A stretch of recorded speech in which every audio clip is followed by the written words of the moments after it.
What's up, everyone? Seth Muntz here, Disc Golf Strong. So I'm here at the Shady Oaks Disc Golf Course in just outside of Sacramento, California, and I'm going to show you in this video the best way to get your bag from the ground up onto your shoulder. Now, I know some of you may be thinking, this seems silly. Why does this kind of video even need to be made?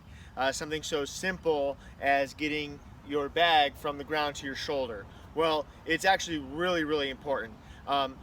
Lots and lots of money is spent now by many companies around the world to bring in biomechanics experts to go over proper lifting mechanics with their employees, because it's usually more often the chronic what's happening chronically that causes an injury than what happens acutely. So there's a greater chance of a chronic stress being built up by doing something that you do all the time that you don't really feel in the moment, that just leads up to a big issue in the end, than an acute injury like a tendon just happening to tear or something like that. So when you're lifting the bag from the ground up on your shoulder, if you're not doing that correctly, biomechanically correct, okay, then there could be potential issues that start to build up. You may not feel it at first, but it could happen over time. And like I said, that's why big companies are spending hundreds of thousands of dollars to bring in experts to show their employees how to do simple things like lift things off the ground or put things up on shelves, okay? So if you just take a few minutes to watch this video and start applying the concepts that I talk about in this short piece, then you'll start to really save yourself from any potential chronic injuries down the road, okay? So when I usually see people lift up a bag, disc golf bags are heavy and they're getting heavier, okay? So when I see people lift up bags, a couple things that they do is first they round their back, and then they'll lift with one arm and they'll do that.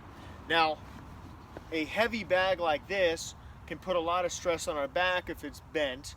Plus, if I'm lifting up like this, I'm doing a bicep curl, it is putting a lot of stress on my elbow, some stress in my wrist, but definitely some stress in my shoulders, okay? So doing this right now, that's not gonna be that big of an issue. Doing this constantly, all the time, all the way up and bringing it down, like I said, you may not notice it in your day-to-day play, but just that is improper lifting mechanics, and that's going to put a lot more stress than you want on that shoulder, that elbow, that wrist, that lower back, okay? So there's just a few quick things that you can do to help keep yourself feeling good and feeling healthy when you play for the long run. So first off, just keep your back straight. So that means I just got to push my hips back and I let my knees bend naturally. So like I said, a lot of times people, they'll bend over and they'll round their back. And now doing this, okay, is not going to necessarily cause you an injury, but doing that all the time and then lifting a weight while your lower back is rounded could cause an injury, either acutely, but most of the time it's chronically, where you don't feel it at the moment, but maybe the next morning or maybe down the road from doing it all the time, you start to go, man, my back is starting to really get tight. I'm starting to really feel some pain in my back or my glute or my leg, okay? So this could be one cause.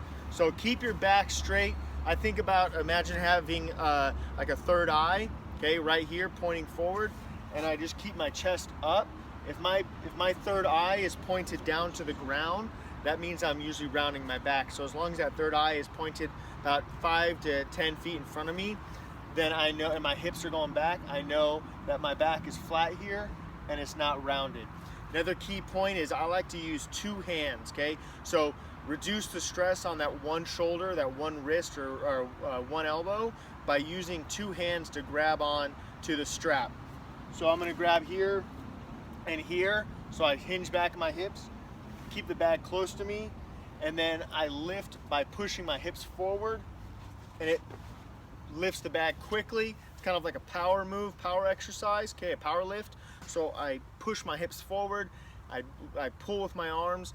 Secondary, so push the hips forward, pull with the arms, and bring it up onto the shoulder. And on the way down, the same thing.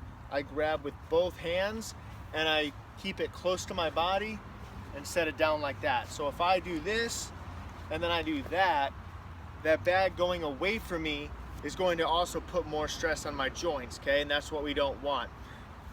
Last thing here is what I like to do often is I'll just do like, I'll come up quick, but I'll also do a knee bump on the bag, and that just helps propel the bag forward, takes less lifting stress off of my joints and my shoulders, my tendons and ligaments in my body, and puts it more from my knee hitting the bag, helps bounce it up.